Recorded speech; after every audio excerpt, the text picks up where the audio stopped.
Hi, this is János and I'm right here with Machiko and Kintaro. He's right here, he's purring. Maybe you can hear it, maybe not. Anyway, today we won't be talking about cats, although I am here with them because this is a very low-tech episode. Downstairs it's still a construction zone, so now I'm doing this very low-tech video with the cats, and it will be just my talking head and no computer screen to share. I'm making this video directly into the camera. Dynamic range. So today we are talking about dynamic range. That is something that's I think it's really misunderstood, and when you are looking for a camera to buy, it's nowadays the biggest selling point, or perhaps one of the biggest selling points for new cameras today. And whenever you look up any YouTube video on the newest Sony cameras, they will tell you that they just blow the competition to the dust because they have just this amazing dynamic range. So if you look at the new Sony A7R, even at the R4, is there an R5 now? I think there's an R5. But if you look at the R4 and you look at the DxOMark scores for that, then you will find that it has like a 14.5 EV dynamic range. What on earth is that? And they say that okay, this is like just way better than the competition, but now I'm going to give this episode the title "The Dynamic Range Strikes Back," because to me this whole issue about the dynamic range and raking up the dynamic range for newer and newer cameras, it totally reminds me of the loudness wars that's going on in audio. So that nowadays, basically, instead of the focus being on a wide dynamic range, which would be the equivalent of the dynamic range in the camera world, but when in audio you have a wide dynamic range, that's what gives you the most pleasure to enjoy sound. And however, nowadays the emphasis is not on making the dynamic range wider, but making the audio gear just play louder and louder, but that doesn't mean that it can play a wider dynamic range. And people just assume that if a stereo has a wide dynamic range, then it plays really loud, but not at all. It means it can play very loud and very quiet passages in the same song at the same time. Of course, the problem is when there's no quiet and loud passages in the same music. You just have Ozzy Osbourne like screaming his lungs out. There's no dynamic range in that. It's just Ozzy screaming and there you go. But when you have and in that case you are not looking for dynamic range, you just want high SPL, high loud volumes and loudness wars. Yeah, everyone's a winner there. In the camera world, it doesn't work that way. So when you have a higher dynamic range, it means that it means the same thing as in audio actually, that you can perceive from black to pure white lots of shadings. So when you have like, let's say in the case of Sony, let's call it like 14.5 EV. What does that mean? They also say like 14.5 stops of dynamic range. But what does that mean? Each stop or each EV means 1 bit resolution. So basically it says 14.5 is 14.5 bits. Now I'm a little bit scratching my head here, and if one of you knows the answer to this riddle, please write it down in the comments, because for a camera that records a 14-bit depth. It's not possible to record more than 14 bits if the information is not recorded. So I don't know how the DxOMark is getting scores that surpass the bit depth of the files that it's taking. So it's kind of like having 14 bits is like I have $14 in the bank, and it can give you $14.5. It cannot. You can just draw out as much as you have in the bank. And same thing for the dynamic range the camera can produce. It has 14 bits. You go there, and that it means that when the raw file is a 14-bit raw file, then you can read out 14 EV or 14 f-stops, 14 bits, not more. All the rest, addition to that, is just fantasy. And I have not read anywhere that Sony has increased the bit depth from 14 bits to 16 bits. Maybe they did. Maybe they did. That's it. Is that the case? Are the Sony R4s or R5s files now 16 bits or 15 bits instead of 14? Because yes, that can result in 14.5 dB, I mean EV dynamic range. In dB, that's a much bigger number. Let's not get into that.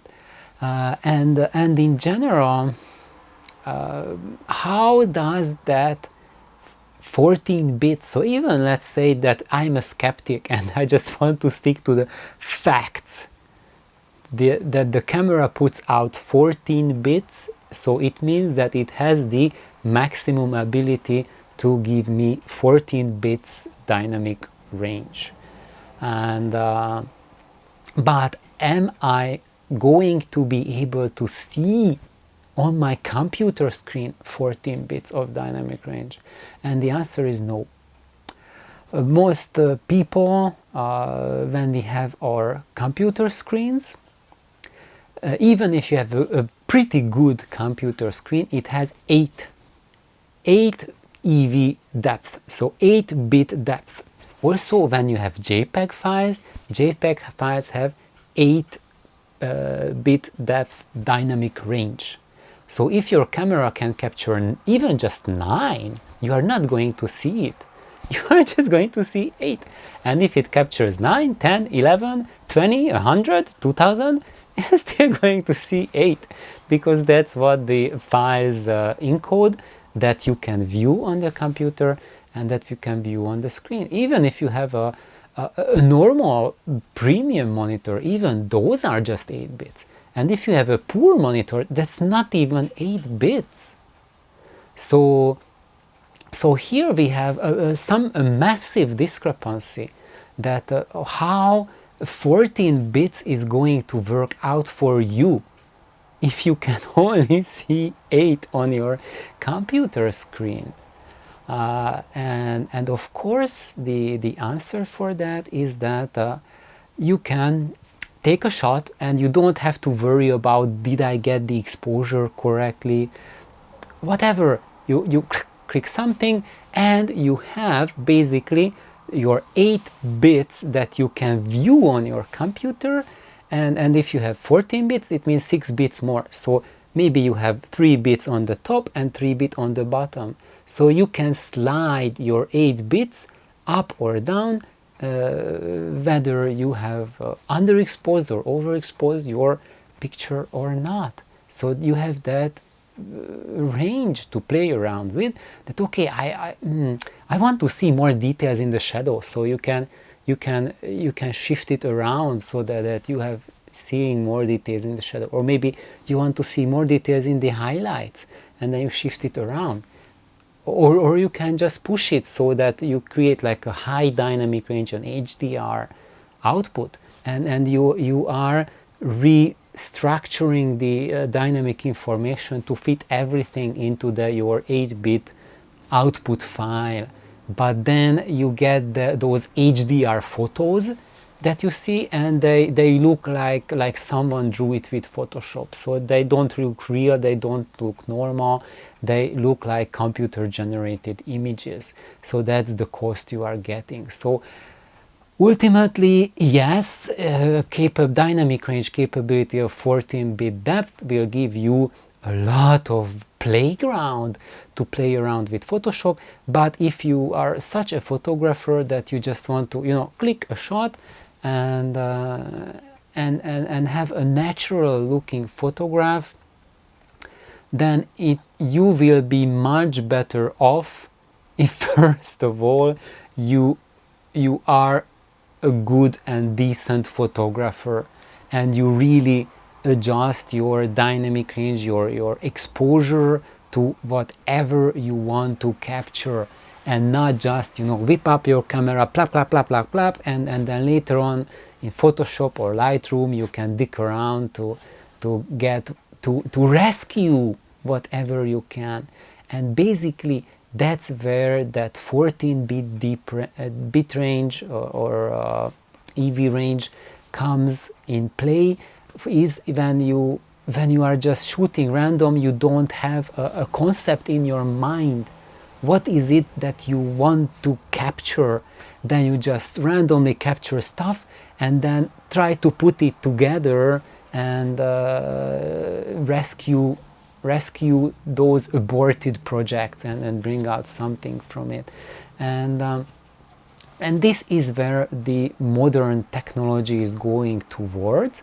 So where new cameras are different from like 10 or 15 or 20-year-old digital cameras is that they have a wider dynamic range that you can rescue your files from. And also in the most modern generation of cameras, there's AI built in the camera that will make lots of choices for you. Try to make intelligent choices. Also about the exposure. Computers, the computers in your cameras have been making exposure calculations from the inception of the cameras. That's not new, but now it's much more refined. But the big thing is that it's making calls on the focus, so it's able to focus really fast and give you like decisions or changes, adapt to moving scenes. Like for example, if you want to photograph your cats or animals or sports or something that's happening, then the AI in the camera can track the eye. So now that I'm making this video, it is I have the screen, so that's why I'm looking there and not at there, because I'm checking if it's still recording and is it in focus or not. And there's a nice little bracket centered on one of my eyes, tick tick, and it shows that it's putting the focus on the eye. So that's the AI in the camera making those decisions. And if I want to, I touch the head of the cat on the screen, so now it's focusing on the cat. So they should be in focus, and as they are moving, the bracket around the head moves around. So that's the AI in the camera doing that. And when you are getting an older camera, an older DSLR, not a mirrorless, then those don't really have this feature yet. Or maybe the newest ones, such as Canon's 6D Mark II, have rudimentary version of it, but not nearly as developed as these modern cameras with their AI built in it that are making these educated or intelligent calls about focus. So I think now I'm a little bit wandering around, bouncing around, and going back to the dynamic range. How is this all helping you with that? And now, if there's professionals watching this video, they will say, but János, there are professional computer screens and they can give you 10-bit depth resolution. So yes, and those computer screens are really expensive, typically $5,000 plus.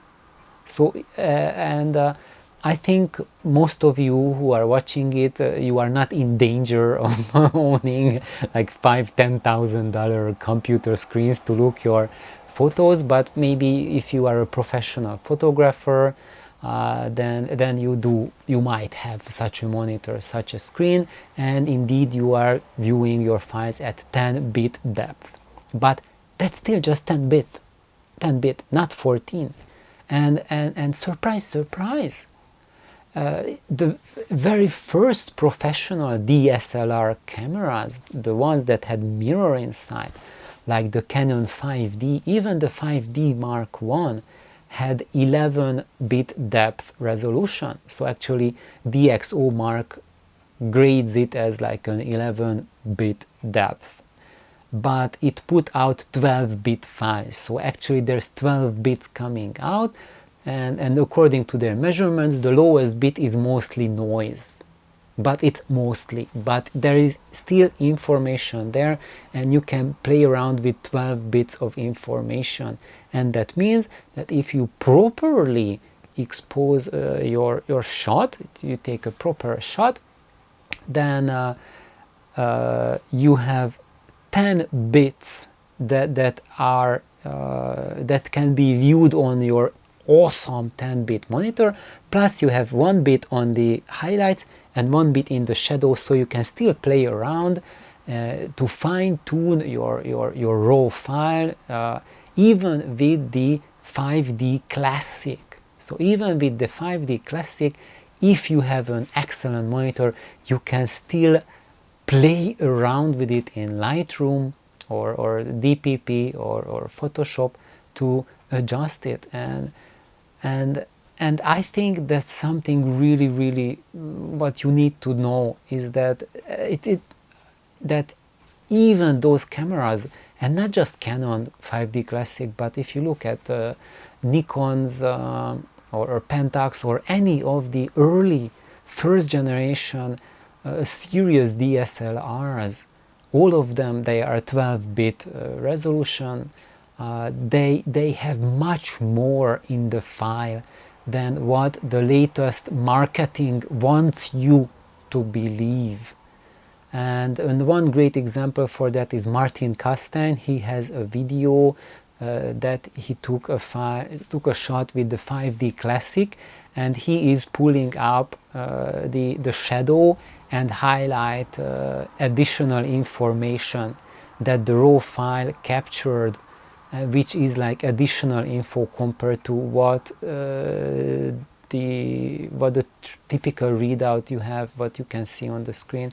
And he is pulling just absolutely stunning massive amount of both highlight and shadow information. So, and you can just, and that's a camera that today people are bashing that technology, not just specifically Canon, but that era cameras, that they can't do dynamic range. Yes, they can. They have a terrific dynamic range already. It's just people want you to buy the newest gear. But you don't have to buy the newest gear, because like the 5D Classic, which is now an 18 years old camera, so almost 2 decades old, it still have just astonishing amount of highlight and shadow that you can recover, that you can goof around with. Yes, today if you get a Sony, you have more, but do you need more? You only need more if you truly and royally messed up your exposure. And if you so truly and so royally mess up your exposures, then your problem and solution, I mean, your solution is not going to be getting a better camera. Your solution is become a better photographer. You have bigger problems. Your real problem is not your camera. And it's not the problem that the camera needs more dynamic range. Your real problem is fixing your poor photography skills. And you need to spend more time getting used to that environment, that kind of lighting. Just practice. Because even with the Sony, if you properly expose your pictures and you are taking the shot at the optimal level of the dynamic range, so you don't have to dick around with pulling and doing HDR gimmicks, and then the output is going to look much nicer compared to just you going to the extreme bits. If you are need to extract from the extreme shadows, it's going to be noisy. It's not going to be as good as compared to as if you had already exposed your picture well in the first place. So I think, what is it now? Ooh, 20 minutes. It's going to break my file into 2 parts, so I really hope I have not crossed that limit yet. So I'm going to hit pause. Thank you for watching. That was an absolute blast with the cats, and see you next time. Bye bye.